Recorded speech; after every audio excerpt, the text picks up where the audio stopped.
Hello friends, welcome back to my YouTube channel. तो फिर सब लोगों का हमारे इस नए वीडियो में स्वागत है। और इसमें हम लोग संसाधन एवं इसके उपयोग का सब्जेक्टिव क्वेश्चन 2 अंक ये देखने वाले हैं, जो आपके एग्जाम के लिए काफी ज्यादा महत्वपूर्ण है। यहाँ से आपके एग्जाम में लगभग 2 से 4 अंक जरूर प्राप्त होगा। तो आप लोग वीडियो के अंत तक जरूर बने रहेगा। चलिए क्वेश्चन की ओर चलते हैं। जो क्वेश्चन महत्वपूर्ण है वही क्वेश्चन हम आपके लिए लेकर आए हैं। तो चलिए चलते हैं क्वेश्चन की ओर। सबसे पहला क्वेश्चन, संसाधन किसे कहते हैं? तो संसाधन किसे कहते हैं आप सभी को पता होगा। वे सारी वस्तुएं जो मानव के लिए उपयोगी हो उसे ही संसाधन कहते हैं। संसाधन जो मानव के लिए उपयोग में आया जाता है उसे ही संसाधन कहते हैं। जैसे भूमि, पेड़ पौधे, ये सब संसाधन में आते हैं। ठीक। तो संसाधन का आई होप आपको परिभाषा समझ में आ गया होगा कि संसाधन किसे कहते हैं। तो मानव के उपयोग में आने वाली सारी वस्तुओं को संसाधन कहते हैं। ठीक है। अगला नंबर, प्राकृतिक संसाधन के संरक्षण क्यों आवश्यक है अथवा संसाधन के संरक्षण का महत्व क्या है? चलिए इसका आंसर पढ़ते हैं। तो वर्तमान समय में संसाधनों का विवेकपूर्ण उपयोग हो रहा है, जिसके कारण संसाधन समाप्ति के कगार पर पहुंच चुका है। ठीक। अतः पोषणीय विकास बनाए रखने के लिए संसाधन का होना अनिवार्य है। क्वेश्चन उतना अच्छे नहीं है और पूछने की भी संभावना नहीं है। अगला आने की संभावना है, देख लीजिए। भी मारा हुआ है। जलोढ़ मृदा से आप क्या समझते हैं और इसमें कौन सी फसलें लगाई जाती है? तो जलोढ़ मृदा से आप क्या समझते हैं?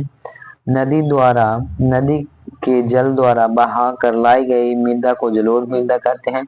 नदी के द्वारा बहा कर लाई गई मृदा को जलोढ़ मृदा कहते हैं, तथा इसमें गन्ना, मक्का, गेहूं, धान इत्यादि फसलें लगाई जाती है। तो आई होप आपको यह समझ में आ गया। जलोढ़ मृदा हम बता रहे हैं, सुनिए एक बार सुन लीजिए।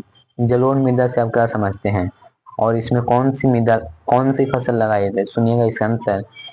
नदियों के द्वारा बहा कर लाई गई मृदा को जलोढ़ मृदा कहते हैं, तथा इसमें धान, गेहूं, मक्का इत्यादि फसलें लगाई जाती है। बस इतना लिख दीजिएगा, आपको 2 अंक कोई नहीं रोकेगा। ठीक है, 2 अंक मिल जाएगा। अगला पढ़ते हैं, खादर और बांगर मिट्टी में अंतर स्पष्ट कीजिए। तो एक साइड लिख दीजिएगा खादर, खादर, और एक साइड लिखिएगा बांगर, बांगर। ऐसे लिख दीजिए, अंतर लिखेगा। पुराने जलोढ़ मिट्टी को पुरानी जलोढ़ मिट्टी को खादर नई जलोढ़ मिट्टी को खादर कहते हैं। नई जलोढ़ मिट्टी को खादर कहते हैं। एक में लिखेगा नई जलोढ़ मिट्टी को खादर कहते हैं, पुरानी जलोढ़ मिट्टी को बांगर कहते हैं। चलिए इसमें कैसे लिखा हुआ है देख लीजिए। नई जलोढ़ मिट्टी को खादर कहते हैं, यहाँ तक लिख लीजिएगा। ऐसे लाइन खींच के लिखिएगा ताकि अच्छा लगे देखने में। कहा जाता है और यह काफी उपजाऊ होता है। 2 वो लिख दीजिएगा अंतर, तो मिल जाएगा। और पुरानी जलोढ़ मिट्टी को बांगर कहते हैं तथा यह कम उपजाऊ होता है। ठीक। अगला क्वेश्चन, मृदा संरक्षण में फसल चक्रण किस प्रकार सहायक है?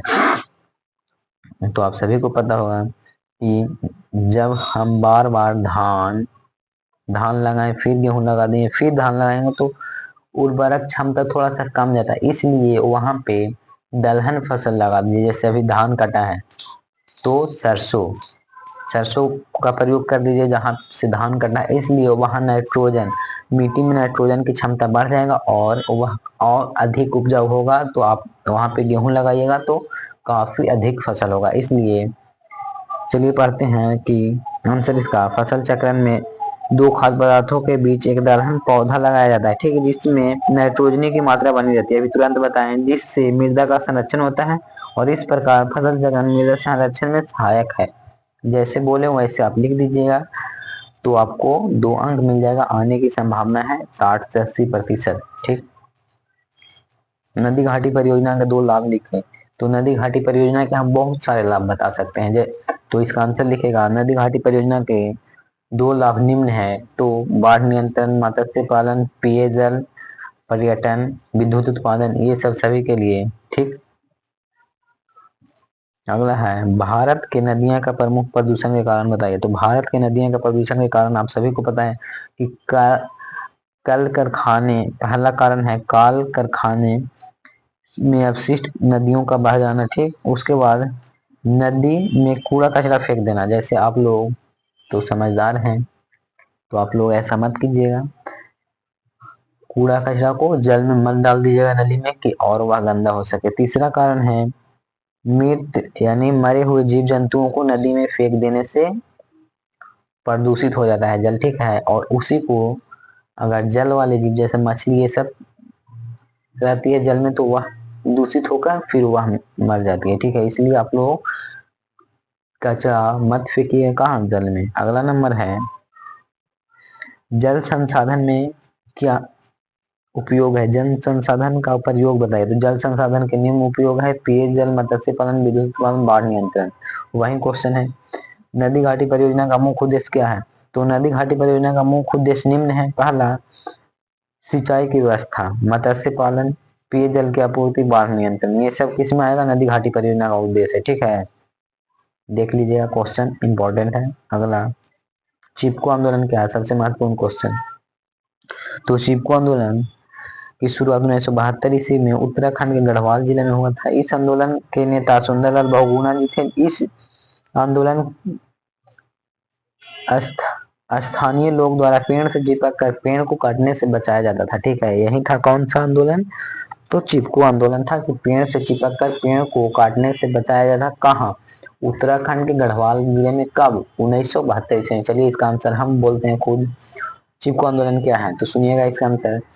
चिपको आंदोलन की शुरुआत सन 1972 ईस्वी में उत्तराखंड के गढ़वाल जिले में किया गया था, ठीक।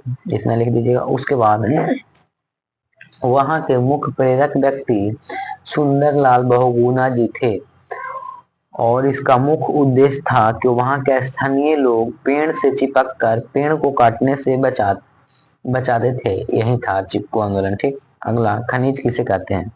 वैसा पदार्थ जिसमें धातु के कण हो उसे खनिज कहते हैं। आएगा नहीं, लेकिन देख लीजिए। लौह अयस्क का नाम लिखे। तो लौह अयस्क का नाम लिखिए। Haematite, magnetite, limonite, siderite. लौह अयस्क का नाम haematite, magnetite, limonite, siderite. Important है। लौह खनिज में अंतर क्या है। तो लौह खनिज वैसा खनिज जिसमें लोहा का अंश पाया जाता है, जैसे हेमेटाइट, मैग्नेटाइट। अगला, अलौह खनिज वैसा अलौह खनिज वैसा खनिज जिसमें लोहा का अंश नहीं पाया जाता है, ठीक। अगला नंबर, लोहा किस प्रकार का लोहा के विभिन्न प्रकार का नाम बताइए। तो लोहा के कितने प्रकार हैं, 4 प्रकार का। एरिथ्रासाइट, लिग्नाइट, बिटुमिनस, पीट कोयला। नदी घाटी परियोजना